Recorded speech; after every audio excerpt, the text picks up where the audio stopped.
अभी जिस सेंचुरी में हम जी रहे हैं वो 21st सेंचुरी है। और सबसे ख़ास बात इस एपिसोड की ये है कि ये हमारी नोवेल सीरीज़ का 21st एपिसोड भी है। तो हमने सोचा क्यों ना कुछ इंटरेस्टिंग चीज़ लाई जाए इस पर्टिकुलर स्पेशल एपिसोड के लिए। तो आज के इस एपिसोड के अंदर, जैसे कि हमने ट्रेलर में आपको बताया था, कलयुग के बारे में हम डिस्कस करेंगे। कलयुग क्या है एक्चुअली, और ये जितने भी युग हैं वो किस तरह से डिज़ाइन किए गए हैं, किस तरह से इनका ऑर्डर जो है वो आता है एग्जैक्टली, उसके बारे में डिस्कस करेंगे। उसके अलावा कलयुग किस तरह से शुरू हुआ है और कहाँ पे अंत होगा, किस तरह से इसकी पूरी की पूरी हिस्ट्री जो है वो रही है, हमारे वेद क्या कहते हैं, हमारे जो भी एंशिएंट हिंदू टेक्स्ट है वो क्या कहते हैं, इसके बारे में आपको पूरी जानकारी दी जाएगी। इस पर्टिकुलर एपिसोड्स में मैं जितनी भी बातें बोल रहा हूँ वो कहीं ना कहीं भगवद गीता या फिर महाभारत, रामायण, ऐसे कुछ एंशिएंट हिंदू रिलीजियस टेक्स्ट और वेद से लिए गए कुछ कविताओं के अंश हैं। और ये सारी चीज़ें आप वहाँ से जो है वो फाइंड कर सकते हैं, इसको आप चेक भी कर सकते हैं। इसके अलावा आज के इस एपिसोड में हम कुछ ऐसी प्रैक्टिकल चीज़ें भी डिस्कस करेंगे जो कि बताई गई है हमें कि कलयुग में हो सकती है। तो ज़्यादा कुछ बताना नहीं चाहूँगा, ये सिर्फ शुरुआत है इस कलयुग की एक kind of like mini series की, क्योंकि यहाँ से जो है वो हम इसी कलयुग से रिलेटेड काफ़ी सारी चीज़ें जो आपको बताएंगे। तो आज का ये इंट्रोडक्शनरी एपिसोड शुरू करते हैं। So this is S Patel, you are listening novel series by Studyfy India. Let's start exploring. Kalyug की सबसे ख़ास बात यही है कि सबको पता है कि कलयुग जो है वो चल रहा है, घोर कलयुग जो है वो आने वाला है, या फिर कुछ लोगों को लगता है कि वो आ भी चुका है। कुछ को लगता है कि कलयुग मतलब सब जो है वो पाप हो रहे हैं, यहाँ पे वहाँ पे सारी चीज़ें जो है वो बिखरी हुई है। तो जितनी भी सारी चीज़ें आप सुनते आ रहे हो वो कहीं ना कहीं आपने या तो वेरीफाई नहीं किए या फिर आपको पूरी बात पता नहीं है। तो जो आपको बात पता नहीं है या फिर आपने जो भी वेरीफाई नहीं किया, वो सारी चीज़ें यहाँ पे हम आज डिस्कस करेंगे। तो देखो, कुछ चीज़ें सही भी हो सकती है, लेकिन ज़्यादातर जो आप आसपास से इंफॉर्मेशंस लेते हो किसी भी रिलीजन के बारे में, यहाँ पे मैं सिर्फ हिंदू की बात नहीं कर रहा या फिर किसी भी और पर्टिकुलर रिलीजन की बात नहीं कर रहा, आप किसी भी प्रकार से कोई भी इंफॉर्मेशन ले रहे हो, मेक श्योर करें आप उसको सबसे पहले तो वेरीफाई करें और उसके बाद अपना ओपिनियन डिसाइड करें। तो आपको कोई भी माइंडसेट नहीं बनाना है। शुरू करते हैं एक्चुअली कलयुग का मीनिंग क्या है। तो कलयुग जो है वो हिंदुइज्म में 4th एज मानी जाती है इस वर्ल्ड की, और ये जो प्रेजेंट एज है जहाँ पे हम अभी जी रहे हैं उसको कलयुग बोला जाता है। तो टोटल 4 एज होती है, 4 युग होते हैं, सत्य युग, त्रेता युग, द्वापर युग और कलयुग। तो ये 4 युग होते हैं। इसमें से हम अभी सबसे लास्ट वाले, सबसे अंत में जो आता है कलयुग, वहाँ पे हम अभी जी रहे हैं। कुछ लोगों को ऐसा भी लगता है कि कलयुग जो है वो सबसे ज़्यादा चलने वाला है, लेकिन यहाँ पे आगे आप पॉडकास्ट को सुनोगे तो आपको पता चलेगा कि कलयुग जो है वो सबसे ज़्यादा कम चलने वाला है। तो ये सारी चीज़ें शायद से आपको पता होगी। तो ऐसे काफ़ी सारी इन्फॉर्मेशन है जो कि छुपी हुई है हमारे इस एपिसोड के अंदर। तो मेक श्योर अगर आप पूरा का पूरा पॉडकास्ट सुने और जितनी भी मैक्सिमम पॉसिबल इन्फॉर्मेशन है आप लेके जाएं। कलयुग जो है वो सारे युगों का अंत माना जाता है और ये पूरी एक साइकिल जो है उसको कंप्लीट करता है अकॉर्डिंग टू हिंदू धर्म। कुछ ऐसी मिथ्स भी फैली थी एक टाइम पे कि 2012 में जो है वो कलयुग की वजह से दुनिया जो है वो एंड हो जाएगी, या फिर 2082 में दुनिया जो है वो ख़त्म होने वाली है। लेकिन ये सारी चीज़ें कहीं ना कहीं फेक थी, कुछ भी ऐसा हुआ नहीं। तो ऐसी खबर आती रहती है, लेकिन आज हम यहाँ पे जो भी बात करने वाले हैं वो सारे फैक्ट्स हैं। तो एक्चुअली कलयुग जो है वो भगवान कृष्ण की मौत के बाद शुरू हुआ है, ऐसा माना जाता है। जैसे ही भगवान कृष्ण की मृत्यु होती है उसके तुरंत बाद कलयुग जो है वो स्टार्ट होता है। तो ये कुछ बात है 3102 या फिर 3113 के बीच के कुछ टाइम की। ये BCE में मैं आपको नंबर बता रहा हूँ। तो इतने टाइम पहले से ये कलयुग जो है वो स्टार्ट हुआ माना जा रहा है। और यहाँ पे जो हिंदू धर्म है वो खुद भी इस तरह से इसकी इन्फॉर्मेशन देता है कि कलयुग जो है वो अपने अंत तक आते आते पूरी दुनिया को तबाह कर देगा और उसके बाद फिर से नया पूरा का पूरा साइकिल जो है वो डेवलप होगा, जिस तरह से हमने डिस्कस किया था हमारे पास्ट पॉडकास्ट के अंदर। अगर आपने वो नहीं देखा तो या फिर वो आपने अगर नहीं सुना है तो आप उसको भी सुन सकते हो। हमारी जो बिग बैंग थियरी वाला एपिसोड था उसका पार्ट 2 जो है आप उसको चेकआउट कर सकते हो। उसमें हमने एंशिएंट इंडिया से जो भी नॉलेज मिलता है वहाँ से हमने आपको एक्सप्लेन किया था कि किस तरह से दुनिया जो है या फिर ये जो यूनिवर्स है जहाँ पे हम रहते हैं वो किस तरह से क्रिएट हुआ हो सकता है। तो उसके बारे में हमने पूरा का पूरा डिस्कशन जो है वो वहाँ पे किया है, तो आप उसको भी चेकआउट कर सकते हो। एनीवेज, तो ये जो साइकिल है मैं उसी साइकिल की बात कर रहा हूँ जो रिपीट होगी। तो इस तरह से फिर से दुनिया का एंड होगा और फिर से दुनिया जो है वो स्टार्ट होगी। अगर हम प्योर डेफिनेशन चेक करें कली वर्ड की तो आपको पता चलेगा कि इसका मीनिंग होता है झगड़ा करना या फिर संघर्ष करना, कलेश करना। तो ऐसे कुछ मीनिंग इसके निकलते हैं और आई थिंक यही मेन रीज़न है कि हम इस युग को कलयुग से जानते हैं। अगर हम बात करें ये युगों के क्रोनोलॉजिकल ऑर्डर, मतलब कि एक्चुअल में जो ऑर्डर है, काफ़ी लोगों को ऐसा लगता है कि पहले सतयुग आता है, उसके बाद द्वापर युग आता है, उसके बाद त्रेता युग आता है, क्योंकि उसका नाम त्रेता युग है तो तीसरे स्थान पे आएगा। लेकिन ऐसा नहीं है। सबसे पहले सतयुग आता है, उसके बाद त्रेता युग आता है, फिर द्वापर युग आता है और सबसे लास्ट में कलियुग आता है। सत्ययुग को कृत युग से भी जाना जाता है और ये सत्य, सद्गुण और धार्मिकता का युग है और यहाँ से सारी चीज़ें जो है वो स्टार्ट हुई थी। इसके बाद अगर हम बात करें त्रेता युग की, तो त्रेता युग मानव जाति का युग माना जाता है और यहाँ पे आध्यात्मिकता में एक चौथाई गिरावट हमको देखने को मिलती है सत्य युग के कंपैरिजन में।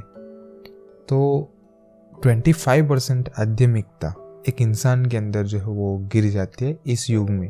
तो सत्य युग में और त्रेता युग में बस इतना सा छोटा सा डिफरेंस जो है वो हमको देखने को मिलता है। वैसे 25% काफ़ी बड़ा डिफरेंस माना जाता है, लेकिन कलयुग के कंपैरिजन में तो काफ़ी ज़्यादा कम है।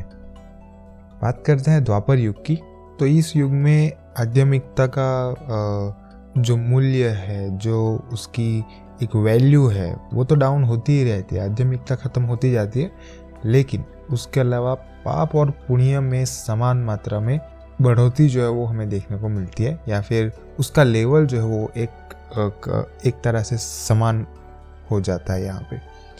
तो इस युग में यही मेन चीज़ है कि पाप और पुण्य जो है वो एक लेवल पे हो रहे हैं। जितना पाप हो रहा है उतने ही पुण्य भी हो रहे हैं और जितने अच्छे काम है उसके सामने इतने ही बुरे काम है। तो ये चीज़ हमें ये द्वापर युग के अंदर देखने को मिलती है। अब बात करते हैं लास्ट और सबसे इम्पोर्टेंट युग के बारे में, जिसके ऊपर ही पूरा का पूरा पॉडकास्ट है, कलयुग।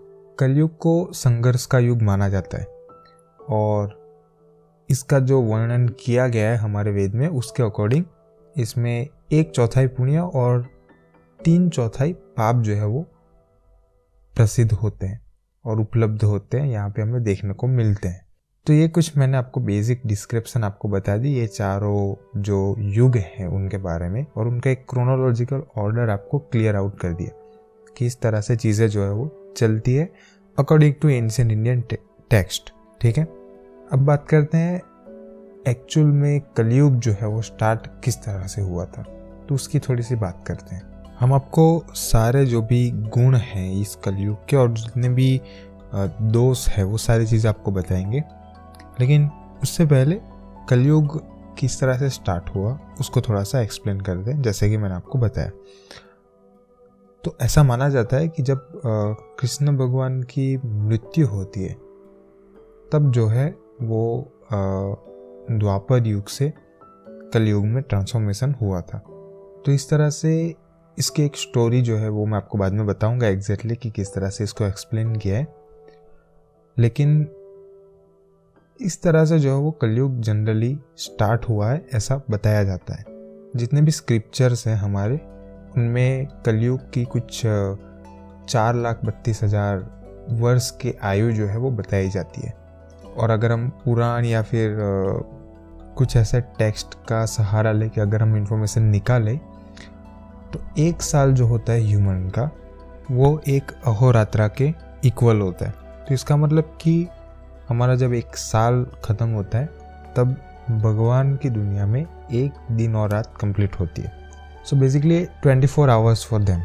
तो अगर हम इसको थोड़ा सा और अच्छे से समझें तो उत्तरायण जो हम त्यौहार मनाते हैं उसको एज अ डे कंसिडर किया जाता है, और जो दक्षिणायन जो होता है उसको नाइट कंसिडर किया जाता है।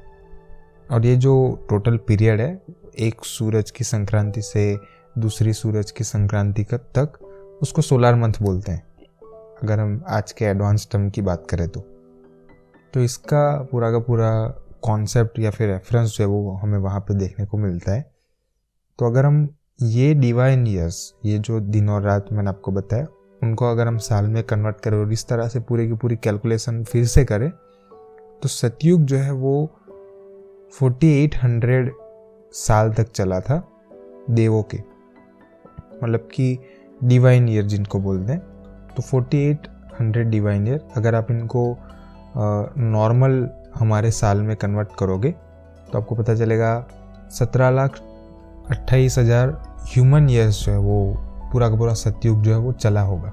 उसके बाद त्रेता युग आता है जो कि 3600 डिवाइन ईयर्स तक चला होगा, मतलब कि 12,9600 सोलर ईयर्स। तो इतने साल तक ये चला होगा। उसके बाद द्वापर युग आता है जो कि 2400 डिवाइन ईयर्स, मतलब कि 8,64,000 सोलर ईयर्स तक चला होगा।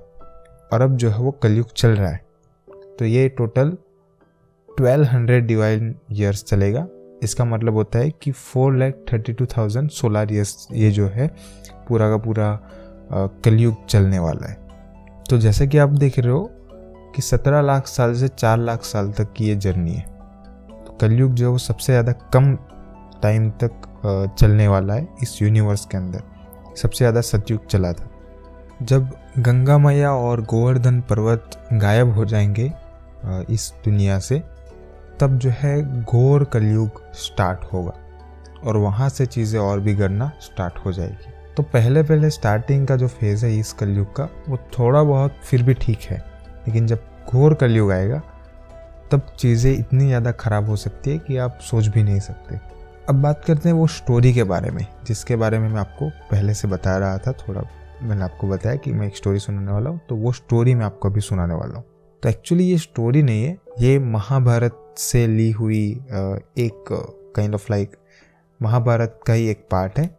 और महाभारत किस तरह से कलयुग को एक्सप्लेन करता है उसके ऊपर ये पूरी की पूरी स्टोरी, या फिर आप जो भी कह लो इस पर्टिकुलर चीज़ को। तो एक बार पांडव एक क्वेश्चन पूछते हैं भगवान श्री कृष्ण से, लेकिन पांडवों में युधिष्ठिर नहीं रहता क्योंकि वो उस टाइम पे जब ये क्वेश्चन पूछते हैं तब वो वहाँ पे प्रेजेंट नहीं होते। तो वो एक क्वेश्चन पूछते हैं कि कलयुग क्या है। तो श्री कृष्ण एक मुस्कुराहट के साथ इस पर्टिकुलर क्वेश्चन का आंसर करते हैं कि मैं आपको एक सिचुएशन जो है वो डेमोन्स्ट्रेट करता हूँ कलयुग क्या है। तो उन्होंने क्या किया, एक बाण लिया और 4 तीर लिए और उन्होंने इस तीर को 4 डायरेक्शंस में चला दिए और उन्होंने चारों पांडवों को बोल दिया कि आप जाओ ये चारों दिशाओं में अलग अलग, और एरोज जो है उनको फिर से लेके आओ। तो सभी पांडव डिफरेंट डायरेक्शंस में जाते हैं और एरो यानी कि तीर को ढूंढते हैं। जब अर्जुन एक तीर को उठाते हैं तो उन्हें एक काफ़ी ब्यूटीफुल साउंड सुनाई देता है, काफ़ी ज़्यादा स्वीट वॉइस उनको सुनाई देता है। जब वो पीछे मुड़ते हैं तो उनको कुक्कू जो है वो एक गीत गाती हुई सुनाई देती है, लेकिन वो कुक्कू जो है वो एक खरगोश के मांस को खा रही होती है और वो खरगोश जो है वो काफ़ी ज़्यादा पेन में होता है और काफ़ी ज़्यादा ख़राब स्थिति में रहता है। आप क्लियरली देख सकते हो कि वो काफ़ी ज़्यादा पेन जो है वो फील कर रहा है एट अ टाइम।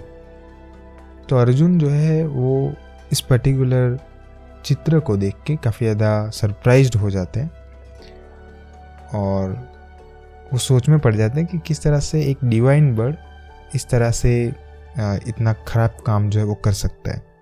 उसके बाद वो जगह को छोड़ के फिर से कृष्णा के पास चले जाते हैं। उसके बाद भीम जो है वो एक एरो को उठाते हैं एक जगह से जहाँ पे उनको 5 कुएं दिखाई देते हैं जो कि पानी से एकदम भरपूर है। इवन पानी जो है वो बाहर भी निकल रहा है। लेकिन सरप्राइजिंग एलिमेंट ये है कि उनके बीच में 4 और कुएं होते हैं जिनके अंदर बिल्कुल पानी नहीं रहता। और ये काफ़ी ज़्यादा डिफरेंट यूनिक सिचुएशन देख के भीम जो है वो काफ़ी ज़्यादा सरप्राइज हो जाते हैं, काफ़ी ज़्यादा अमेज हो जाते हैं और वो अपनी तरह से एरो को लेके फिर से रिटर्न हो जाते हैं श्री कृष्ण की तरफ। फिर आता है नकुला।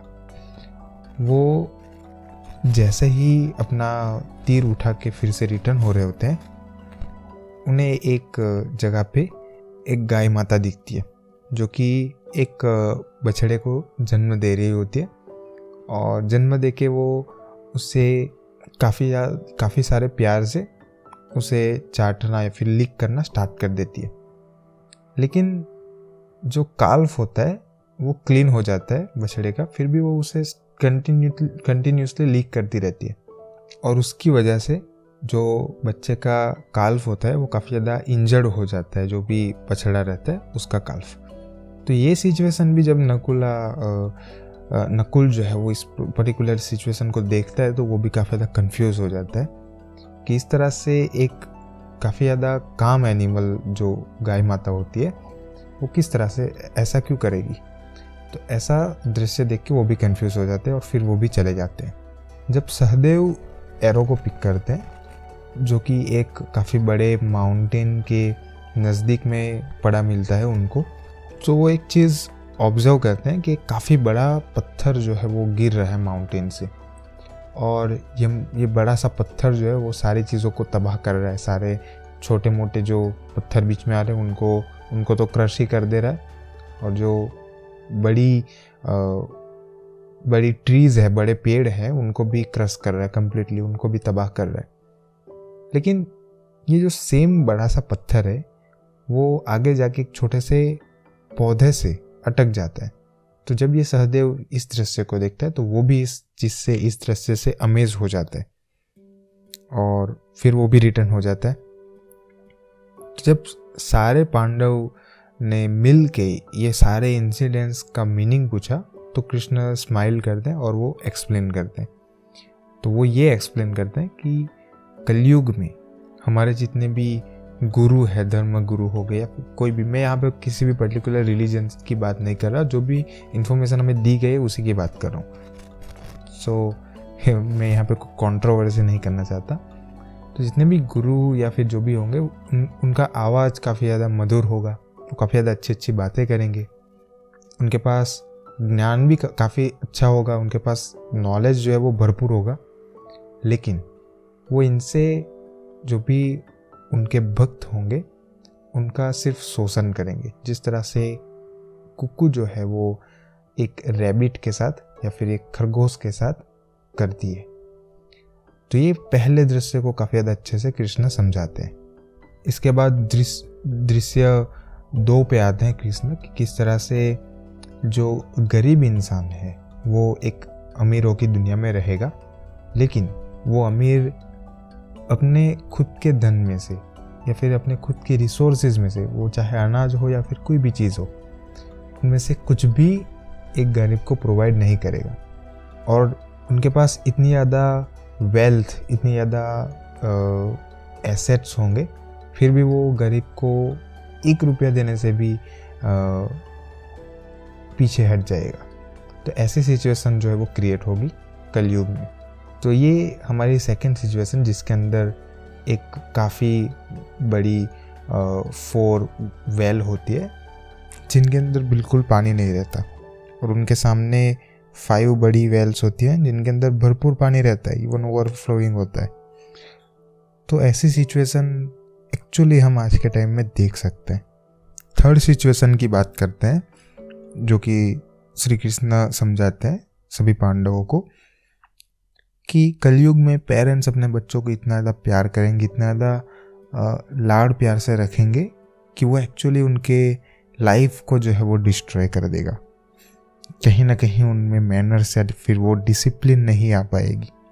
तो ये एक सिचुएशन उन्होंने एक्सप्लेन की थी, जिस तरह से काव जो है वो अपने न्यू बॉर्न बेबी को किस तरह से ट्रीट करता है और उसकी वजह से उसको एक्चुअली डैमेज होता है। तो श्री कृष्ण इस तरह से इस सिचुएशन को समझाते हैं। उसके बाद वो फोर्थ और फाइनल सिचुएशन को समझाते हैं कि कलयुग में लोग पहाड़ से जिस तरह से पत्थर गिर रहा था, बड़ा पत्थर, उसी तरह से अपनी चरित्र की दृष्टि से गिरेंगे और उन्हें अंत में किसी के द्वारा नहीं रोका जाएगा, कोई उसे रोक नहीं पाएगा। केवल भगवान के नाम से उनकी ये कयामत या फिर ये जो चरित्र उनका जो गिर गया है वो फिर से पाया जा सकता है, वो रोका जा सकता है। तो इस तरह से फोर्थ सिचुएशन जो है वो उन्होंने एक्सप्लेन की। तो आई थिंक इसी की वजह से लोग ज़्यादातर बोलते हैं कि कलयुग में सिर्फ नाम लेने से आप काफ़ी ज़्यादा चीज़ें गेन कर सकते हो स्पिरिचुअली, आध्यात्मिकता से बता रहा हूँ मैं आपको। तो एनीवेज ये थोड़ी सी रिलीजियस बात हो गई, लेकिन ये एक स्टोरी थी जो कि कलयुग से रिलेटेड थी और ये श्रीमद् भगवत गीता से उठाई हुई स्टोरी है। बात करते हैं कलयुग किस तरह से स्टार्ट हुआ, उसका स्टार्टिंग पॉइंट क्या है, वो तो हमने आपको बता दिया। श्री कृष्ण की डेथ जो है वो उसका स्टार्टिंग पॉइंट है। लेकिन अकॉर्डिंग टू थोड़ा बहुत साइंस और अकॉर्डिंग टू ये रिलीजियस टेक्स्ट, एक्चुअली इसके स्टार्टिंग का फेज कैसा रहा है उसके बारे में थोड़ी सी बात करेंगे। तो सबसे पहले सूर्य सिद्धांत में ये बताया गया है कि कलयुग जो है वो मिडनाइट, रात के 12 बजे एग्जैक्ट 18 फरवरी 3102 BCE में स्टार्ट हुआ था। तो ये बाय द वे मैं प्रोलेप्टिक जूलियन कैलेंडर की डेट बता रहा हूँ। अगर हम इसको जॉर्जन कैलेंडर में कन्वर्ट करते हैं तो 14 जनवरी 3102 BC में कन्वर्ट होता है। तो ये जो डेट है वो भी काफ़ी सारे हिंदू ऐसा मानते हैं कि इस डेट को जो है एग्जैक्टली श्री कृष्ण भगवान की डेथ हुई थी और उन्होंने पृथ्वी को छोड़ दिया था। महाभारत के बाद जब कृष्ण पृथ्वी को छोड़ के जाते हैं तो कृष्ण अवतार के बाद कलयुग जो है वो वैसे भी स्टार्ट होने ही वाला होता है। लेकिन कलयुग काफ़ी टाइम से वेट कर रहा होता है कि वो अपने इस पृथ्वी पे कब्जा किस तरह से करे। तो कलयुग जो है वो परमिशन मांगते हैं श्री कृष्ण से।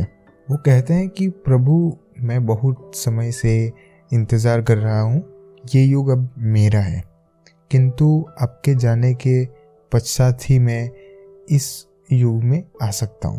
तो इस तरह से ये अपना अप्रोच जो है वो रखते हैं और कृष्णा जो है वो उन्हें अलाउ करते हैं अर्थ पे आने के लिए और वो वहाँ से चले जाते हैं। लेकिन सबसे बड़ी दिक्कत ये थी कि उस टाइम में सारे लोग जो है वो रिलीजियस थे, सारे लोग अच्छे थे, सारे लोग अच्छी अच्छी चीज़ें जो है वो कर रहे थे, लोगों का भला भी कर रहे थे। किसी भी प्रकार से पाप जो है वो इतना ज़्यादा कुछ बढ़ नहीं गया था, सारी चीज़ें बैलेंस थी। तो कलयुग को कोई भी जगह नहीं मिली रहने के लिए। तो उन्होंने फिर से भगवान को बुलाया और उन्होंने बोला कि प्रभु, मैं कहाँ रह सकता हूँ, यहाँ पर सभी लोग जो है वो अच्छे कामों में लगे हैं, मैं किसी के काम में विघ्न डाल के नहीं आ सकता। तो ऐसी कुछ उन्होंने बात की। तो भगवान ने उनको एक सजेशन दिया कि आप जो है वो सोने की धातु में चले जाओ।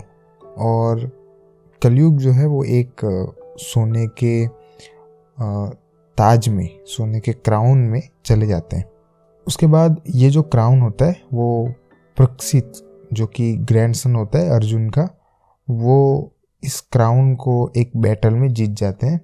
और परीक्षित जो है वो काफ़ी ज़्यादा अच्छे इंसान होते हैं, काफ़ी ज़्यादा दानवीर भी होते हैं। लेकिन वो एक बार एक शिकार करने के लिए जाते हैं इस पर्टिकुलर क्राउन को, इस पर्टिकुलर ये जो सोने का क्राउन है, ये जो ताज है जिसके अंदर कलयुग जो है वो रहता है, उस पर्टिकुलर क्राउन को वो पहनते हैं। और उस क्राउन की वजह से जो कि क्योंकि उसमें कलयुग था, प्रक्षित की मेंटल स्टेबिलिटी इतनी ज़्यादा होती नहीं है और वो काफ़ी ज़्यादा नेगेटिव जो है वो थिंक करने लगते हैं। और इसी मेंटल अनस्टेबिलिटी में वो जो है एक सांप को मार देते हैं और उस सांप को वो खींच के एक साधु के गले में छोड़ देते हैं, जो कि साधु जो है वो मेडिटेशन कर रहे थे। तो साधु जब उनकी आँख जो है वो खोलते हैं, उन्हें एक मरा हुआ सांप अपने सोल्जर्स पे देखने को मिलता है और ये दृश्य देखते ही साधु काफ़ी ज़्यादा एंग्री हो जाते हैं और वो श्राप दे देते हैं ऑफ कोर्स प्रक्षित को। और वो उन्हें ऐसा श्राप देते हैं कि मैं तुझे श्राप देता हूँ, तेरी मौत 7 दिन में हो जाएगी। तो जब प्रक्षित ये सारी चीज़ें होने के बाद जब घर आते हैं तो उन्हें पता चलता है कि ये उनकी काफ़ी बड़ी एक गलती हो गई है। तो ये सारी चीज़ें बाय द वे जब वो क्राउन छोड़ते हैं ज़मीन पे, उसको निकालते हैं, तभी उन्हें ये सारी चीज़ें रियलाइज़ होती हैं। वो फिर से साधुओं के पास जाते हैं और काफ़ी ज़्यादा भीख मांगते हैं लिटरली कि आप प्लीज़ कुछ ऐसा करो जिससे कि मेरी मौत ना हो। लेकिन साधु कहते हैं कि श्राप जो है वो ऐसी चीज़ है जिन्हें हम फिर से नहीं ले सकते, तो आपकी मौत तो होने ही वाली है। तो वो सजेस्ट करते हैं कि आप ये 7 दिन में कुछ अच्छा काम कर लो तो एटलीस्ट अच्छे से मर तो सकोगे। तो ऐसा कुछ बता देते हैं और फिर वो प्रक्षित जो है वो प्लेस जो है वो छोड़ देता है और 7 दिन में उनकी मौत हो जाती है। और इस तरह से कलयुग जो है वो एग्जिस्टेंस पे आता है। अकॉर्डिंग टू एस्ट्रोनॉमर्स और जितने भी मैथमेटिशियन है, आर्यभट्ट टाइप, उन्होंने बताया कि कलयुग जो है वो 3102 BC में जो है वो स्टार्ट हुआ था। तो इस तरह से ये स्टोरी है, इस तरह से ये एक एक्सप्लेनेशन है जो कि महाभारत में हमें देखने को मिलता है। अब बात करते हैं कुछ ऐसे इवेंट्स के बारे में जो कि कलयुग में होने वाले हैं या फिर हो रहे हैं। काफ़ी सारी चीज़ें तो हो ही रही है वैसे देखा जाए तो, उसके ऊपर थोड़ी सी बात कर लेते हैं। सबसे पहले बताया जाता है कि जो भी रूलर्स होंगे, जितने भी राजा होंगे, वो सारे काफ़ी ज़्यादा अनरीजनेबल हो जाएंगे। वो काफ़ी सारे अनफेयर टैक्सेस जो है वो लोगों से लेंगे, काफ़ी सारे ऐसे गलत काम भी करेंगे जिससे कि प्रजा को नुकसान हो। उसके बाद रूलर्स जो है, जितने भी राजा या फिर जो भी रूलर्स कहे जा सकते हैं, वो अपनी ड्यूटी नहीं समझेंगे स्पिरिचुअलिटी को प्रमोट करना। वो जो है खुद के ही सब्जेक्ट्स को प्रोटेक्ट करेंगे, उनकी खुद की बातें करेंगे और ये काफ़ी बड़ा एक डेंजर बन जाएंगे पूरी की पूरी दुनिया के लिए। तो ऐसा भी होगा। उसके बाद एक स्टेबल फूड सोर्स जो है वो आपको देखने को नहीं मिलेगा, तो फूड की भी कमी होने वाली है फ्यूचर में अगर हम ये सारी चीज़ों के ऊपर ट्रस्ट करें। तो वैसे देखा जाए तो ये सारी चीज़ें ट्रस्टेबल ही है, लेकिन ये मिथ है तो हम यहाँ पे क्लियरली आपको ये नहीं कह सकते कि आप इसके ऊपर ट्रस्ट कर ही सकते हैं। ऑल्सो धर्म का जो है वो एक काफ़ी बड़ा इग्नोरेंस आपको देखने को मिलेगा। सभी लोग धर्म को इग्नोर करेंगे। ये चीज़ काफ़ी ज़्यादा कॉमन हो जाएंगी कि कोई भी एक इंसान जो है वो धर्म जो है वो उसका पालन जो है वो नहीं कर रहा। फिर आपको ज़्यादातर इंसान जो है वो एक दूसरे के ऊपर जानवरों जैसा व्यवहार करते भी देखने को मिलेंगे और काफ़ी लोग जो है वो एक दूसरे का मर्डर भी कर सकते हैं और उन्हें कोई भी गलत चीज़ नहीं लग रही विदाउट एनी जस्टिफिकेशन। तो ऐसा भी होगा। पाप जो है वो इतना ज़्यादा बढ़ जाएगा कि उसके सामने पुण्य और ये सारी जितनी भी चीज़ें हैं वो तो दिखना ही बंद हो जाएगी। तो इतने लेवल पे ये सारी चीज़ें होने वाली है।